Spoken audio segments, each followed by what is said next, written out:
When are you leaving? Don't tell me about the failure of the government, because you are here. You are not supposed to run this thing that you are running. Have you invested 5 million? Each and every day I wake up, I thank God that I'm South African. Because if I was in Nigeria, this would be Lagos or Abuja.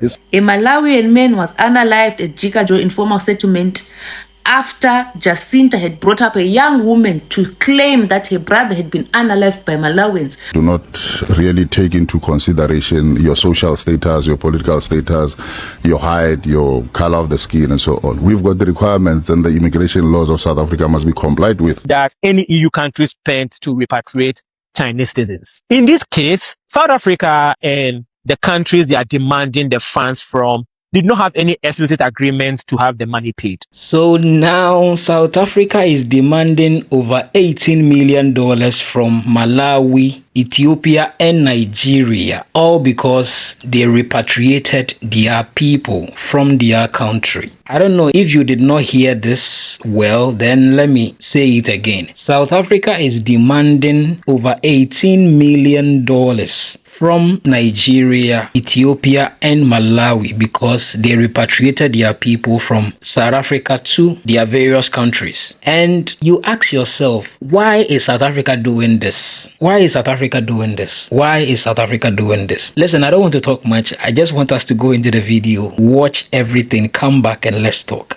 The Home Affairs Department says the scale of repatriation operation has placed significant pressure on its finances. It says the number of people repatriated in such a short period is unprecedented. You know, if we look at the numbers of repatriations that were done, I think the latest figure was sitting around 75,000, really unprecedented in such a short space of time. The department's Director General says the operation was not budgeted for, describing the expenditure as an unfunded mandate. Chairperson, I need to indicate that this is an unfunded mandate. As the Department of Home Affairs and other departments that have been involved in this matter, we have not budgeted for this. The department is now returning to the governments of the respective countries through the Department of International Relations and Cooperation, asking them to reimburse South Africa for the costs of repatriating their nationals. We have also written to the government of Malawi and, of course, the embassies of Nigeria and Ethiopia requesting reimbursements of this cost through the Department of DERCO. And we are anticipating responses from those governments. Home Affairs says the repatriation program remains a major financial burden, with the department now looking to both the National Treasury and the affected countries to help cover the costs. Mkokeli Bandla, SABC News. With the 30th of June deadline that was set by Phakela Mthakathi for illegal immigrants to leave South Africa, the Home Affairs had to fit the bill for repatriation that cost the government 300 million rands, meaning that it was over budget. They were not expecting this because 75,000 people were actually repatriated back to their home countries, Nigerians, Malawians, Zimbabweans. So now the Home Affairs is in trouble because that amount, they didn't expect it. Now they have no choice but to ask those countries to pay back the money that the government, the Home Affairs, used for repatriation. Significant pressure on its finances. It says the number of people repatriated in such a short period is unprecedented. You know, if we look at the numbers of repatriations that were done, I think the latest figure was sitting around 75,000, really unprecedented in such a short space of time. The department's Director General says the operation was not budgeted for, describing the expenditure as an unfunded mandate. And speaking of 300 million rands, what is the breakdown of that 600 million rands that the government put out to actually deal with the 30th of June? Remember, they were expecting an unrest that was similar to the July 2021, the July unrest that was, Jacob Zuma unrest. So the 600 million rands, Abu Jacinta Ngobese, March and all of these guys have been asking the government for a breakdown on how that 600 million rands was spent, because it was supposed to be spent on stopping the unrest, but the unrest didn't actually happen. So what happened to the 600 million? Was it spent on the police? Because the police were already paid. They were not paid overtime for that. Maybe we could say that for private security, but I don't think private security could spend 600 million rands for just one day. yeah, we need answers when it comes to that. But when it comes to this one, yeah, those governments are going to pay the 300 million rands, but I don't think it's going to happen like this year. Those governments are going to take time. The Malawian government, I think the South African government will just ask for the money. They might even pay it in installments. They might pay 1 million now, 10 million another day, you know, that kind of thing. So, yeah, man, this money needs to be paid back to the Home Affairs. Chairperson, I need to indicate that this is an unfunded mandate. As the Department of Home Affairs and other departments that have been involved in this matter, we have not budgeted for this. The department is now returned to the government of the respective countries through the Department of International Relations and Cooperation, asking them to reimburse South Africa for the costs of repatriating their nationals. We've also written to the government of Malawi. Another question that I have is that, okay, 75,000 illegal immigrants left the country. Obviously, we know that there are some illegal immigrants that are left in the country. We don't know the amount, but we could say that many illegal immigrants have left because there's a huge gap in the, working market, especially in the farms. Many people have left. Even Checker 60 Minutes, we know that immigrants left, like not even illegal ones, even the legal ones have left. So now the big question that I have, what happens when they come back? Because there's a high possibility that these illegal immigrants and even the immigrants that left, they'll come back. It might take 2 years, it might take 3 years, but as soon as we saw with March and March, they've stopped marching, they're not marching that much.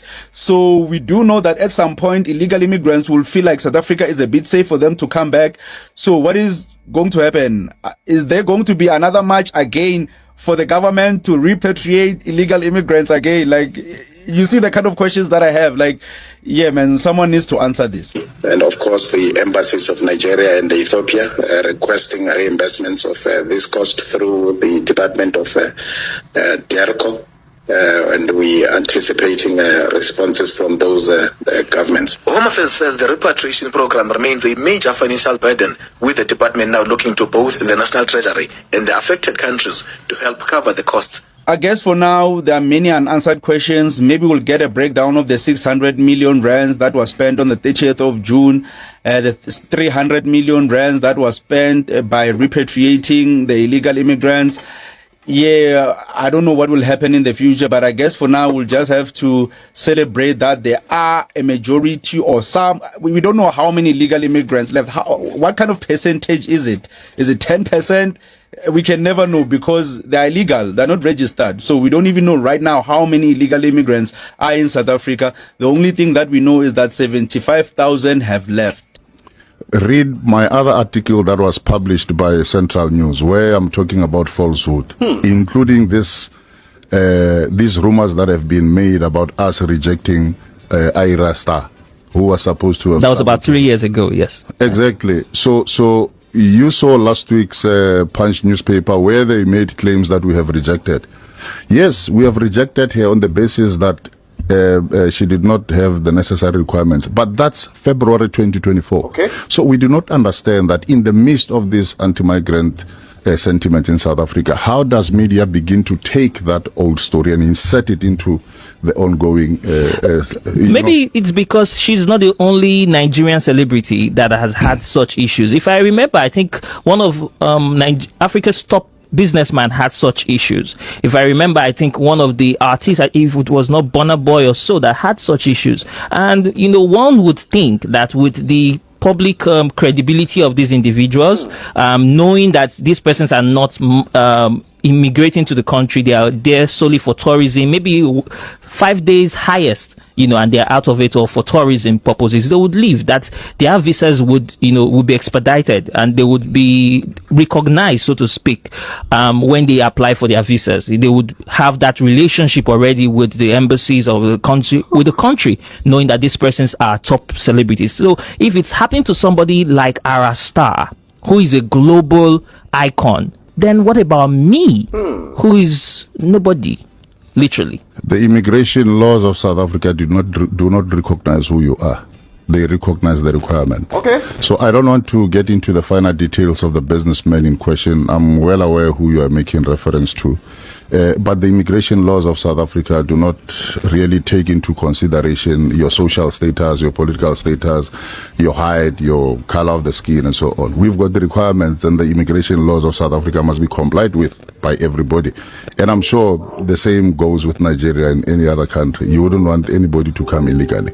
And if there are certain visa requirements that are supposed to be met before a visa can be issued, everybody must comply with that. So the issue with Ira Star, together with her team members, was that they did not qualify. But in the article that was published today, I'm making a case against the statements that were made. Whoever made these statements to Punch forgot to indicate that we had a meeting with Ira Star's team. The matter was resolved. We showed them what to do in order to make sure that they maximize their chances of getting visas. And subsequently, they got one-year visas. Okay. But this is what Punch forgot to report on. Okay.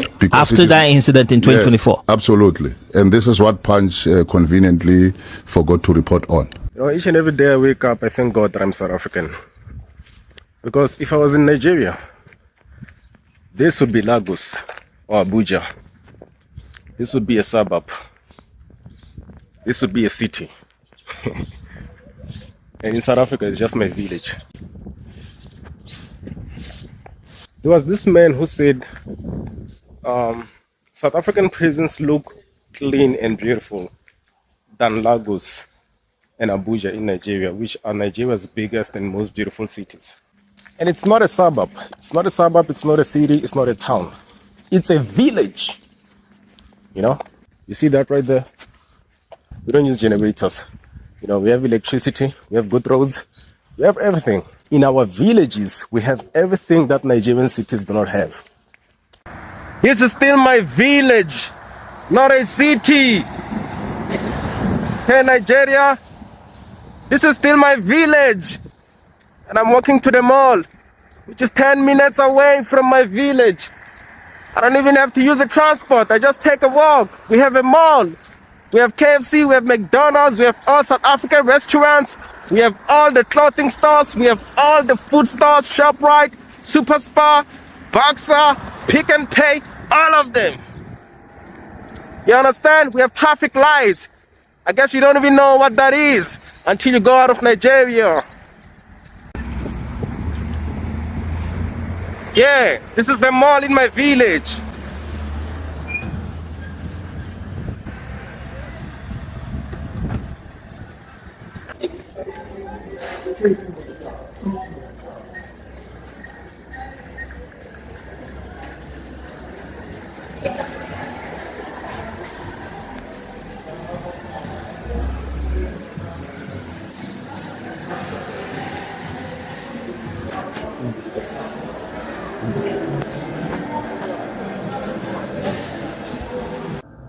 Yeah, that's what a village in South Africa looks like. You get me? When are you leaving? Don't tell me about the failure of the government, because we are here. You are not supposed to run this thing that you are running. Have you invested 5 million? You didn't. Then that means you have broken the law of the government that you are telling me about. Listen, you have broken the law that you are telling me of the government that you are telling me about. Because in our constitution, the government have stated that when you want to open a business in South Africa, you must invest a minimum amount of 5 million. Have you done that? So, there was a fire at Jikajo informal settlement. There was a fire, and about 600 people have been displaced. They've lost their homes, they've lost their belongings, and according to SABC News, the victims are battling the freezing cold. Does this sound familiar? Does this ring a bell? A fire destroyed their homes over the weekend. It's very cold right now in South Africa, and around plus minus 600 South Africans are languishing in the cold at Jikajo informal settlement. Can I remind you about Jikajo informal settlement? Let me remind you. Whilst Jacinta was busy campaigning in June, before we got to the 30th of June, Jacinta held a rally, a march around this area. At the end of that march, if you remember correctly, a young lady was given the microphone and she was given an opportunity to what? To speak. This young lady got on the microphone and said, my brothers have been killed. My brother was killed by a Malawian national in Jikajo informal settlement. Do you remember? Do you remember this story? Immediately, she said that all those people that were angry and that had been hyped up by Jacinta started marching towards Jikajo informal settlement. This place housed a lot of Malawians. A lot of Malawians stayed in this informal settlement before the 30th of June. They marched to this place. They got hold of a Malawian national. They unalived that man through severe beating. Do you remember that? A Malawian man was unalived at Jikajo informal settlement after Jacinta had brought up a young woman to claim that her brother had been unalived by Malawians. Those claims were never verified. Somebody lost their life at Jikajo informal settlement, a foreign, and nobody cared. In fact, people were celebrating. Do you remember? Do you remember how the majority, or in fact almost all of the Malawians, after that man died, they ran away with their lives? Those are the very same Malawians that were gathered at that campsite that the eThekwini municipality was trying and, doing all sorts to try and help them, and the gift of the givers and so forth and so forth. Do you remember? So, whilst 600 South Africans have lost their belongings and they're suffering in the bitter cold, a larger number of Malawians also suffered in the bitter cold, and people were laughing and mocking them. So many news outlets mushroomed overnight, going to that camp, taking them videos, asking them numerous questions. These were at one point went there to taunt them. And they said, we are going. Why are you coming here? We've already left our homes. We're in the camp. We're waiting for transport. Why are you coming to harass us in the camp? The point I'm trying to make in this video is, what goes around surely comes around. It was very cold on the 30th of June and the days leading to the 30th of June. It is very cold now. How does it feel to sleep outside in cold weather? How does it feel to receive a call from your loved one saying they are stranded, they have nowhere to go, they are sleeping outside, they have no food, they've lost everything? How does it feel? South Africa is demanding $80 million from Nigeria, Ethiopia, and Malawi. According to South Africa, that is the amount of money they spent to repatriate the citizens of those countries back to their home countries. So according to South Africa, because they did not deport the citizens of those countries, but gave them the chance to be voluntarily repatriated, the costs need to be borne by those countries. The issue is South Africa did not agree with those countries about paying the cost before this moment. I will explain to you why this matters in this video. In 2004, China and the EU signed an agreement where when a Chinese citizen is found to be living in the EU beyond their visa, they will be repatriated to China. The cost of the repatriated will be paid for by the EU country, and China will reimburse the EU country for the cost. There was an agreement between the EU and China, explicit agreement where China agreed to refund any money that any EU country spent to repatriate Chinese citizens. In this case, South Africa and the countries they are demanding the funds from did not have any explicit agreement to have the money paid. What happened was, in the midst of the xenophobic attacks in South Africa, the government of South Africa had to satisfy two parties: the citizens of South Africa who were making the xenophobic attacks, and the other outside countries who were partners of South Africa but had their citizens being attacked. So South Africa and those countries came to an agreement that we are going to get your citizens to voluntarily repatriate from South Africa. Voluntary repatriate means that they are not going to be undergoing deportation, because deportation is a legal process. So we'll talk more about that. So instead of them undergoing deportation, you get them to voluntarily repatriate to your country, and the countries agreed to that. The government of South Africa has not said that Nigeria agreed with them that they're going to pay the money. The way China agreed with the EU, the government of South Africa have not said that. What South Africa is doing is taking from the Trump playbook. Remember when Trump said he's going to build a wall and Mexico will pay for it, and Mexico has not paid for it till date? That is what South Africa is doing. They're going to spend the $18 million, and Nigeria, Malawi, and Ethiopia will pay for it. I don't think Nigeria is going to pay for it. because they don't agree to pay for it with you. You cannot have an expense unauthorized and expect somebody else to take the bill. Breaking news, South Africa want 5 African countries to pay back millions of dollars. So South Africa government is saying that it spent $18 million to repatriate citizens from Nigeria, Malawi, Ethiopia, Zimbabwe, and Mozambique. And South Africa is saying that they want this money to be paid back to them. So they spent this money on food and also on buses expenses, temporary accommodations, and other repatriation cost. South Africa says some countries helped with some part of the process, but the biggest financial burden fell on Pretoria. So South Africa wants these countries to pay back part of the money, but do you think especially Nigeria is going to pay this money? Because Nigeria was seeking a asset refund from South Africa, and South Africa, they said no. They said they are not going to pay for any assets which were left behind by Nigerians in South Africa. So Nigerian government was saying that their citizens left a lot of assets in South Africa worth millions, and they were seeking for South Africa to take responsibility. But South Africa, they said no. Can you imagine this? Even some government officials, they were telling the government to take profit from South African businesses in Nigeria in order to pay off for all these assets which were left behind in South Africa. You see, you remember when Nigerians were demanding compensation from the South African government because so many Nigerians that had businesses left behind their business because of the humiliation and also the harassment, and some people being beaten up, allegedly leaving everything that they had behind in South Africa and just going back to Nigeria. So Nigeria was also demanding something from South Africa. Now it is South Africa's turn, also demanding something or some monies, because they feel there is certain monies that they did not budget for. That particular money, they did not budget for it, but they spent it anyways on this repatriation of people from these African countries. So listen, I don't know what you will say in the comment section, but I don't get it. I don't